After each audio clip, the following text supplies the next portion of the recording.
Mutual ഫണ്ടിലൂടെ സമ്പത്ത് create ചെയ്യാൻ 5 ടിപ്സുകൾ. ആദ്യമായി goal set ചെയ്യുക. നമുക്ക് എന്തിനാണ് നിക്ഷേപം നടത്തുന്നത്?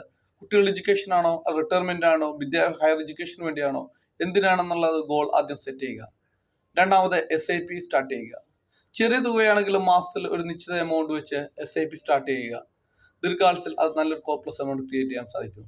മിനിമം 500 റുപ്പീസ് വെച്ച് ആരംഭിക്കാൻ സാധിക്കും എന്നുള്ളതാണ്. ലോങ് ടേമിൽ ചിന്തിക്കുക. കുറഞ്ഞത് 5-10 വർഷങ്ങളിലേക്ക് നിക്ഷേപം ആരംഭിക്കുക. ലോങ് ടേമിലെ മ്യൂച്വൽ ഫണ്ടിലെ ഗ്രോത്ത് കാണാൻ സാധിക്കുകയുള്ളൂ. വളർച്ച കൂടുതൽ കോർപ്ലസ് ക്രിയേറ്റ് ചെയ്യാനും ടൈം ആവശ്യമാണ്. 4. Diversification. Large cap, mid cap, small cap അല്ലെങ്കിൽ അവരുടെ ഹൈബ്രിഡ് ഫണ്ടുകൾ, ഇങ്ങനെ ഡൈവേഴ്സിഫൈഡ് ഇൻവെസ്റ്റ് നടത്തുക. കാര്യം ഒരു തന്നെ നിക്ഷേപം ഇടാതിരിക്കുക. 5. Discipline and patience. മാർക്കറ്റ് താഴ്ന്നാലും SIP തുടർന്നു കൊണ്ടുപോകുക.